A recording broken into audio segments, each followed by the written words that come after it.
Assalamualaikum warahmatullahi wabarakatuh. Perkenalkan, nama saya Muhammad Kevin bersama rekan saya Yunata Sinaga. Di sini kami akan menjelaskan bagaimana tutorial untuk menghasilkan metode-metode dari uji asumsi klasik hingga uji hipotesis menggunakan data untuk mini skripsi Ekonometrika 1. Dapat dilihat hasil data kami yang terdiri dari data ekspor batubara, yang batubara, kedua produksi batubara, harga acuan batubara, jumlah cadangan batubara, dan konsumsi dalam negeri. Dalam artian konsumsi dalam negeri ini konsumsi batubara dalam negeri. Nah, untuk variabel dependen sendiri atau variabel terikatnya yaitu ekspor batubara dalam satuan yaitu juta per ton, dan untuk variabel independennya yaitu ada 4. Yang pertama produksi batubara dalam satuannya itu juta per ton. Yang kedua harga acuan batubara dalam bentuk dolar per ton. Yang ketiga itu jumlah cadangan batubara miliar per ton. Yang keempat, yang terakhir itu konsumsi batubara dalam negeri dalam bentuk juta per ton. Oke, di sini saya akan selanjutnya akan menjelaskan bagaimana saya akan meregresi linier berganda melalui aplikasi Fuse 10. Baik, di sini dapat kita lihat hasil-hasilnya. Namun karena ini kami ingin tutorial bagaimana untuk menghasilkan metode uji asumsi klasik kami dan metode uji hipotesis kami, pertama-tama akan kami hapuskan dulu supaya terlihat lebih jelas dan lebih detail gitu bagaimana kami akan menghasilkan kedua metode tersebut. Pertama-tama saya akan buka work file, new, selanjutnya work file. Dapat kita lihat selanjutnya karena datanya time series, saya menggunakan work file struktur type-nya itu date, regular frequency, dan juga annual karena kami pakai tahunan, yang dimana dimulai dari tahun 2006 hingga 2020. Setelah itu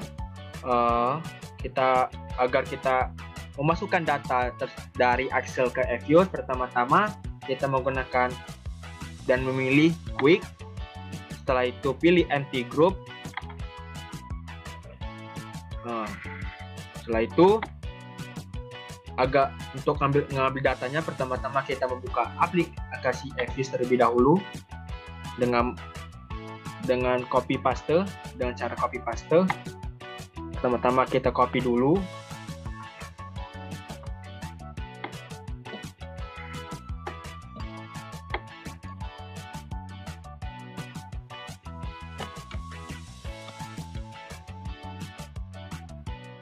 Oke, selanjutnya setelah kita copy, kita move kembali ke aplikasi Fuse. Setelah itu kita kopas di kotak hitam ini dengan cara Ctrl+V. Dapat kita lihat sudah terpaparnya hasil-hasil data kopian kami dari Excel ke Fuse tersebut, namun belum kita tulis keterangan datanya. Nah, untuk share 1 ini kami akan tulis dengan kata ekspor.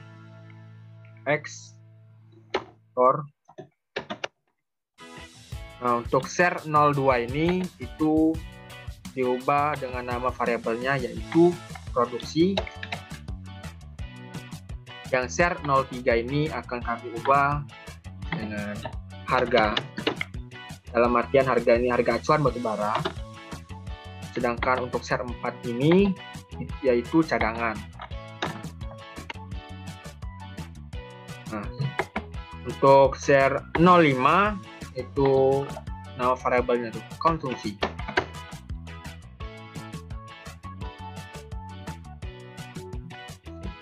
Nah, sudah terpapar dengan jelas bagaimana nama variabelnya dan data-datanya. Selanjutnya, pertama-tama saya akan memaparkan bagaimana sih regresi linear berganda, hasil regresi kami dari data mini skripsi ini. Pertama-tama kita akan memilih ekspor terlebih dahulu, karena ekspor ini merupakan variable dependent. Selanjutnya untuk variable kita akan memilih variable dependent lainnya, yaitu produksi, harga, cadangan, dan konsumsi.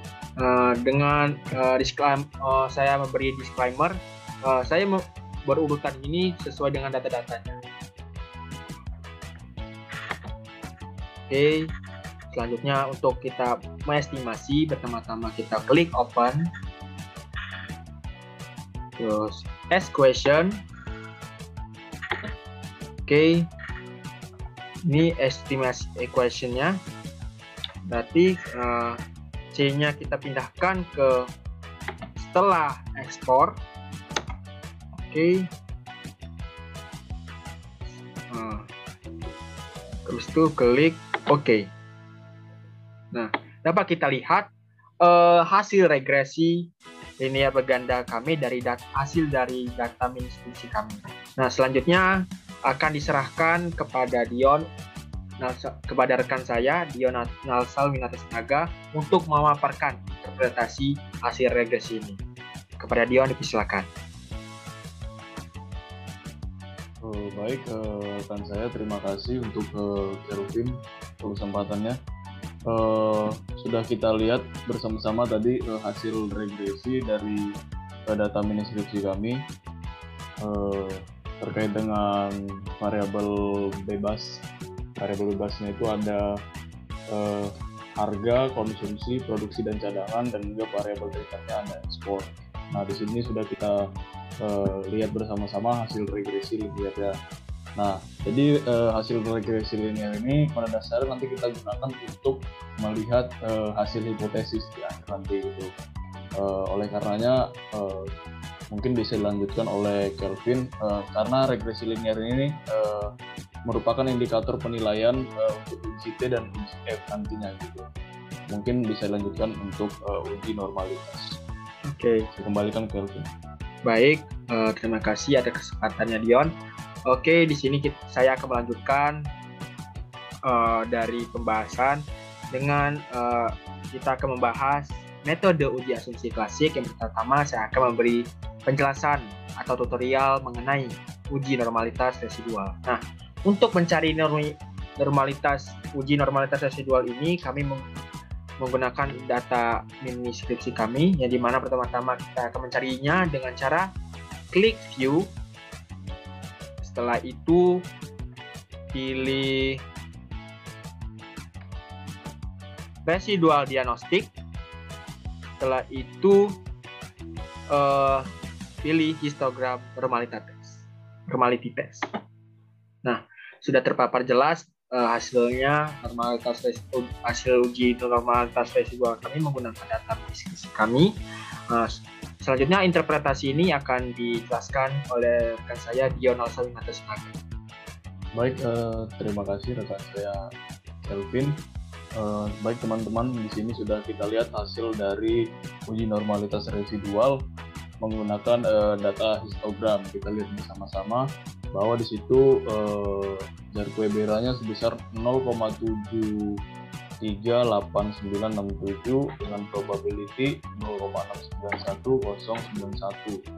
Di sini kami menggunakan observasi sebanyak 15. Jadi dapat disimpulkan bahwa H0-nya itu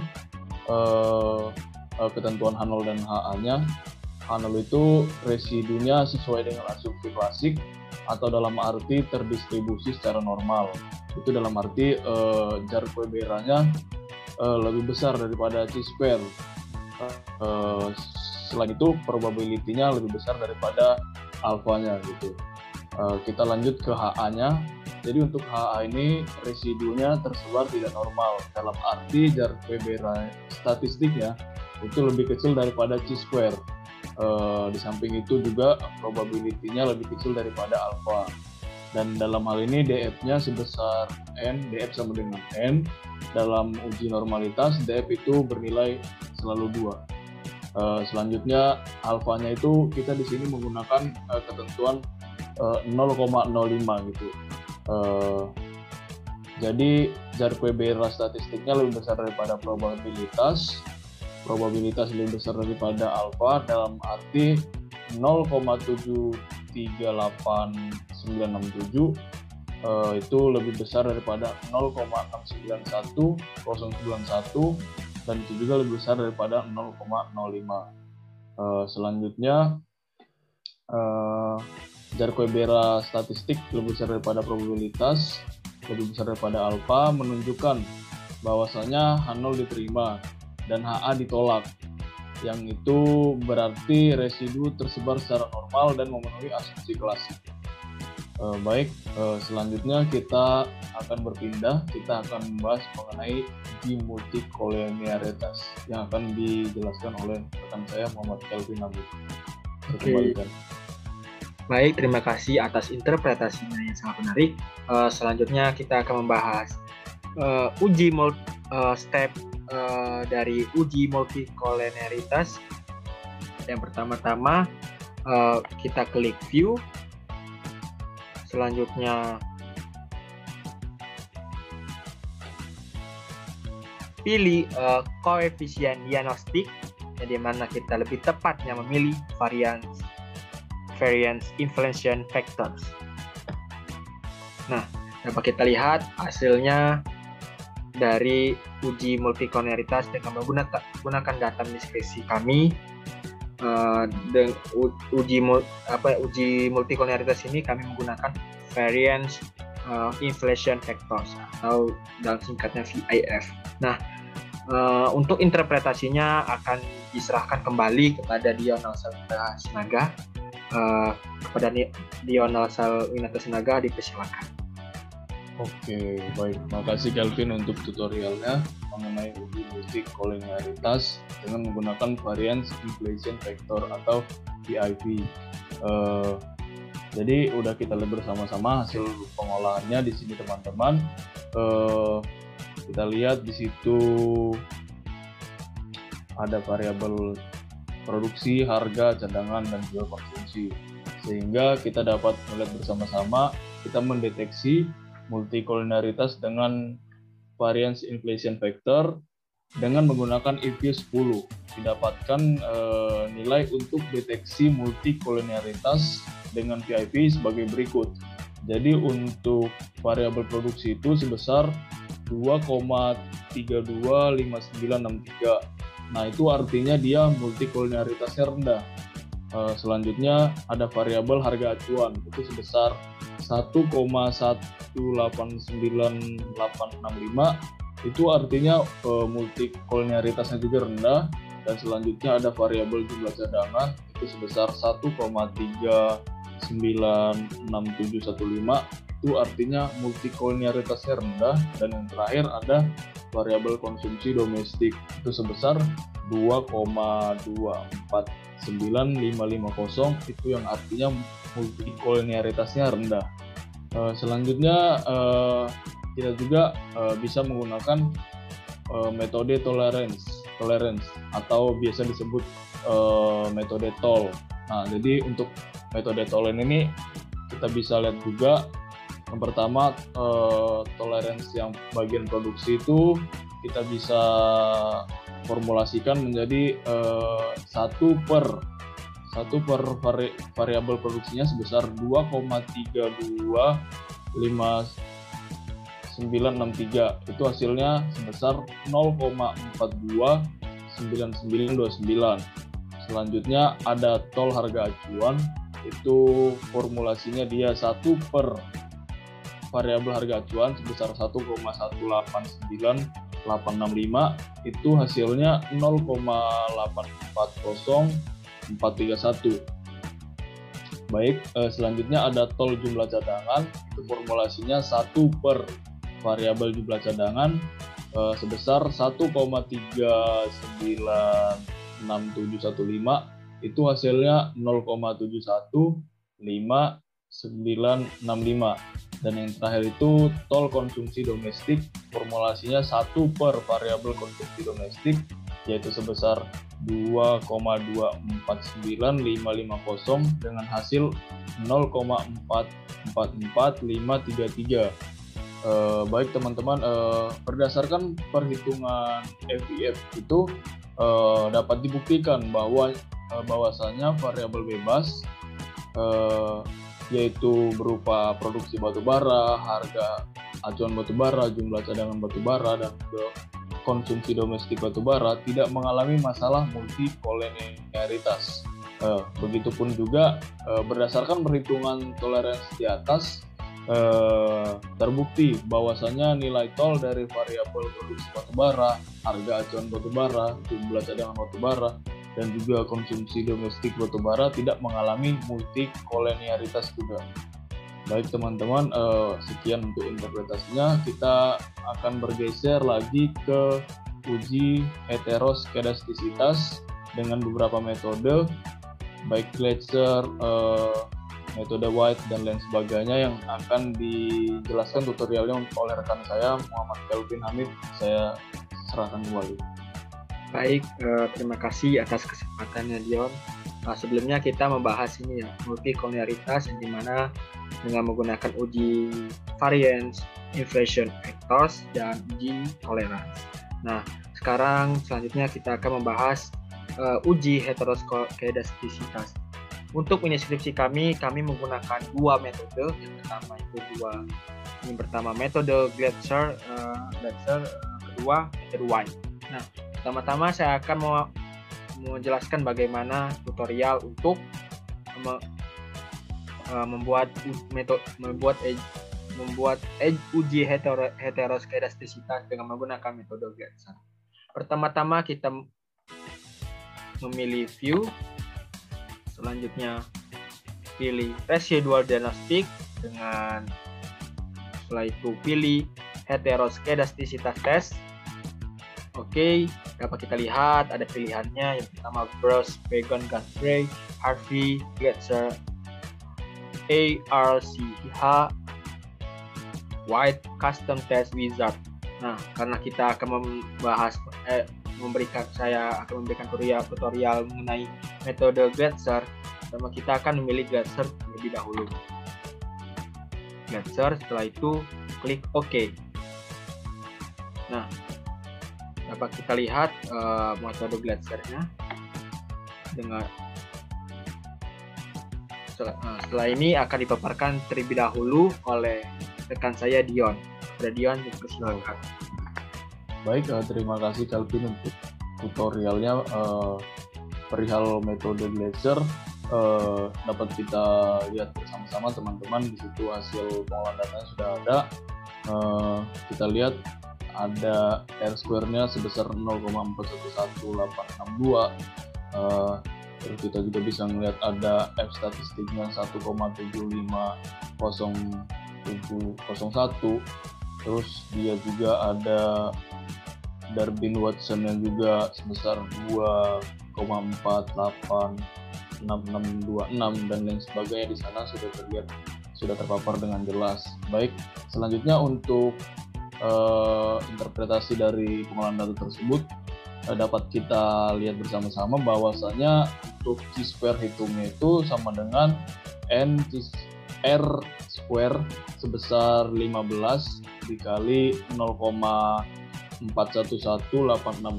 Itu hasilnya sebesar 6,18. Dan untuk chi-square tabel itu sama dengan 9,49. Nah, dalam hal ini dengan menggunakan DF sebesar 4 dan untuk alfanya sebesar 5% atau 0,005. Dan selanjutnya untuk chi-square hitungnya itu dapat disimpulkan bahwa chi-square hitung lebih kecil daripada chi-square tabel. Dalam hal ini disimpulkan bahwasanya hasil regresi tidak ada masalah heteroskedastisitas. Baik, untuk selanjutnya kita akan melakukan pengolahan data terkait dengan metode White yang akan dilakukan oleh rekan saya, Muhammad Kelvin Hamid. Saya serahkan kembali. Oke, baik, terima kasih atas presentasinya. Oke, selanjutnya kita akan membahas mengenai tutorial untuk mencari uji heteroskedastisitas dengan menggunakan metode White. Oke, pertama-tama kita memilih view, setelah itu residual diagnostik, sama seperti penjelasan tutorial sebelumnya. Setelah itu heteroskedastisitas test, karena kita akan mencari dengan menggunakan metode White, maka kita tentunya akan memilih White. Oke. Setelah itu untuk include white custom ini diperbolehkan untuk dicentang maupun tidak dicentang. Karena kami ingin menggunakan tidak dicentang, maka checklistnya kami hapuskan. Setelah itu klik OK. Oke, dapat kita lihat terpapan jelas bagaimana hasil dari metode White. Nah, metode White yang dimana digunakan untuk uji heteroskedastisitas dengan menggunakan data skripsi kami. Nah, untuk pemaparan interpretasinya akan dijelaskan kembali oleh rekan saya, yaitu Dion. Kepada Dion, silakan. Oke, baik Kelvin, atas tutorialnya terkait dengan metode White. Kita sudah melihat bersama-sama teman-teman hasil uji metode White-nya di sana. Bahwasannya kita bisa melihat juga R-square-nya itu sebesar 0,545900. Terus kita bisa melihat F statistik maupun Darwin-Watson statistiknya sebesar 2,519696. Baik, untuk interpretasinya dapat kita lihat bersama-sama bahwa kita menggunakan alfa sebesar 0,05 dan untuk DF-nya itu sebesar 4. Dapat kita lihat juga bahwa T-square hitungnya itu sebesar 8,19 dan T-square tabelnya sebesar 9,49, sehingga dalam hal ini terdapat H0 dan H1. Untuk H0-nya itu sama dengan A1 sama dengan A2 sama dengan A0, dan untuk H1-nya itu paling sedikit 1, bisa dikatakan AI tidak sama dengan 0, sehingga dapat disimpulkan bahwasanya hasil regresi tidak memiliki masalah heteroskedastisitas dalam uji model White ini. Baik, demikian. Untuk selanjutnya kita akan melakukan pengolahan data terkait dengan uji autokorelasi yang akan dijelaskan oleh rekan saya Muhammad Kelvin Hamid. Saya kembalikan kembali. Baik, terima kasih atas pemaparan interpretasinya. Selanjutnya, sebelumnya kita membahas uji heteroskedastisitas dengan menggunakan data miniskripsi kami, yang dimana kami memilih dua metode, yang pertama metode Getzer dan metode White. Oke, selanjutnya saya akan memaparkan tutorial untuk uji autokorelasi. Pertama-tama kita klik view. Setelah itu kita pilih residual diagnostic. Setelah itu pilih serial correlate LM test. Nah, untuk less into include, maka kami akan menggunakan jumlahnya ada 2.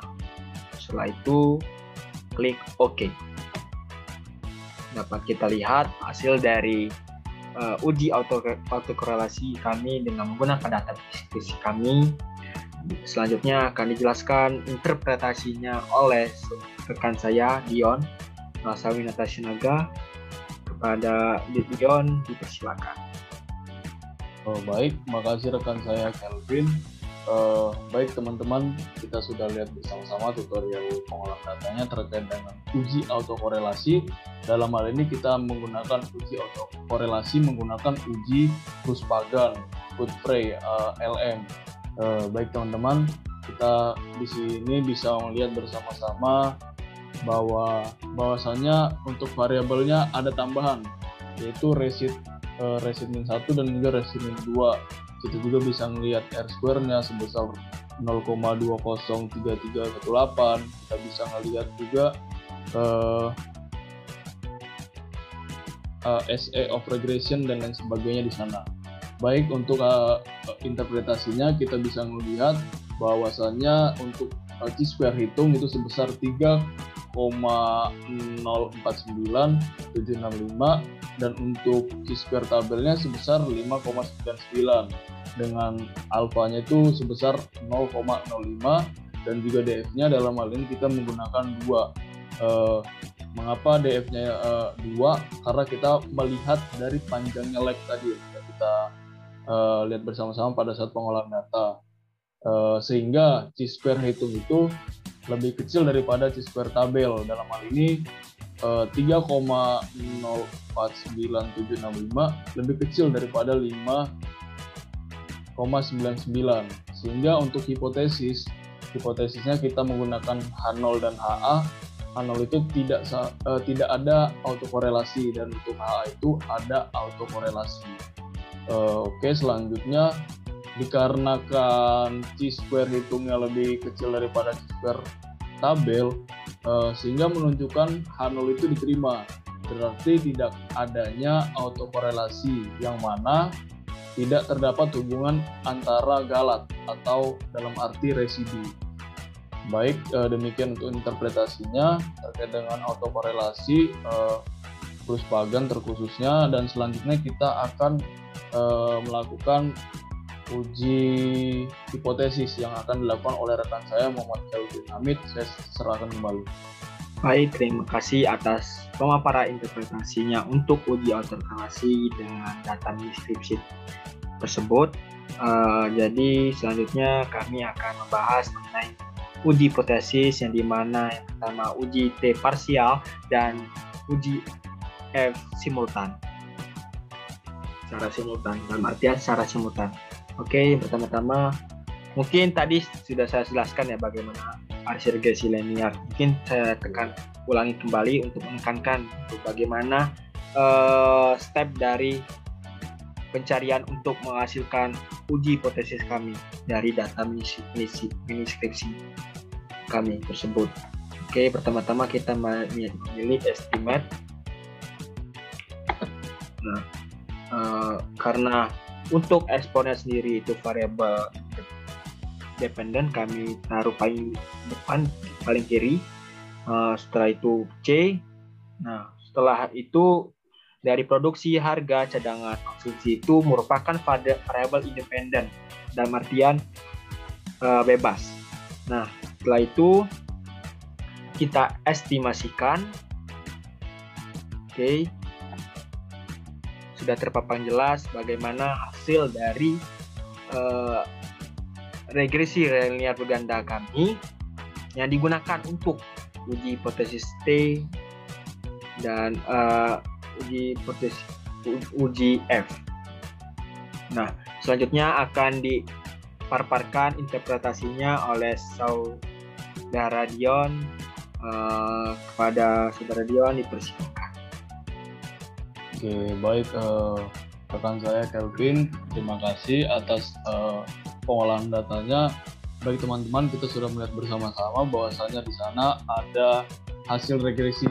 Hasil regresinya sudah kita temukan dengan variabel produksi, harga, cadangan, dan juga konsumsi. Namun dalam hal ini kita melihat bersama-sama bahwasanya untuk variabel harga dan juga cadangan maupun konsumsi di sana bernilai minus, nilai negatif, sedangkan produksinya bernilai positif untuk di bagian koefisiennya gitu.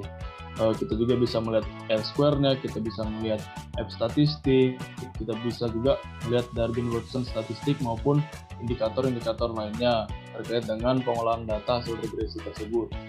Bagi teman-teman untuk interpretasi, dalam hal ini kita berfokus pada uji hipotesis. Baik, untuk uji hipotesisnya kita menggunakan model.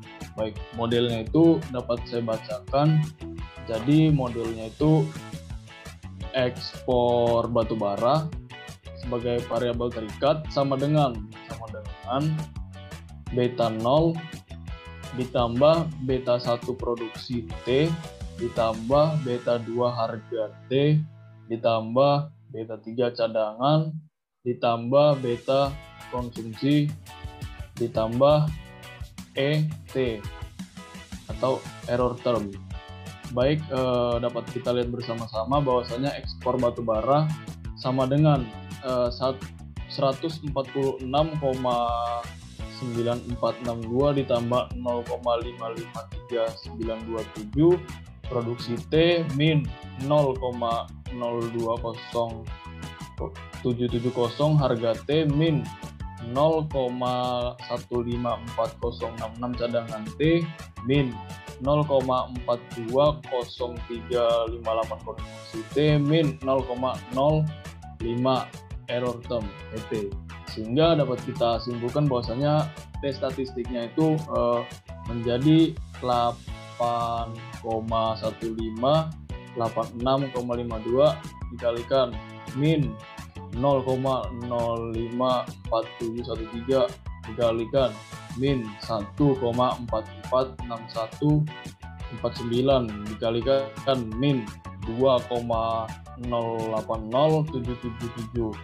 Baik teman-teman, dapat kita simpulkan dari uji hipotesis mulai dari pengolahan data di awal tadi, yang baik regresi, normalitas, multikolinearitas, heteroskedastisitas maupun autokorelasi, dapat disimpulkan bahwasanya produksi batu bara berpengaruh secara signifikan positif terhadap ekspor batu bara Indonesia. Yang disimpulkan bahwa kenaikan 1 juta per ton produksi batu bara akan meningkatkan ekspor batu bara Indonesia sebesar 0,553927 juta per ton.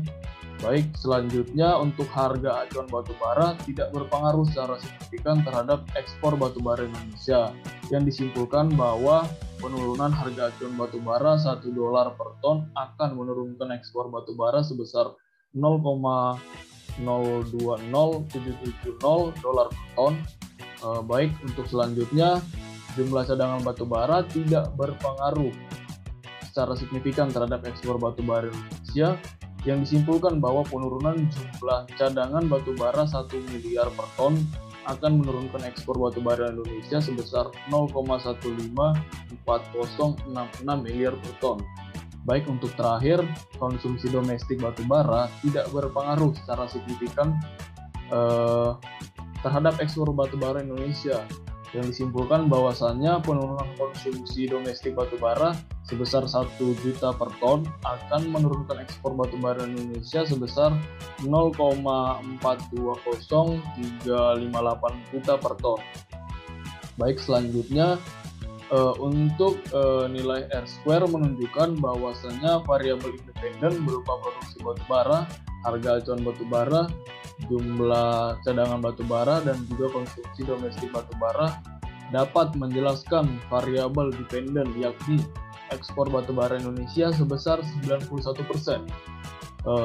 Baik, terakhir, sesuai dengan teori bahwasanya produksi batu bara Indonesia dapat mempengaruhi ekspor batu bara Indonesia. Ekspor batu bara Indonesia yang tinggi akan mempengaruhi peningkatan produksi batu bara Indonesia. Contohnya dalam aspek pertambangan batu bara, produksi batu bara dapat meningkatkan harga acuan batu bara, jumlah cadangan batu bara, dan juga konsumsi domestik batu bara yang akan menyebabkan ekspor batu bara di Indonesia menjadi meningkat. Baik teman-teman, sekian dari tutorial kami. Mungkin saya kembalikan lagi kepada rekan saya Muhammad Khalifin Hamid untuk bagian penutup.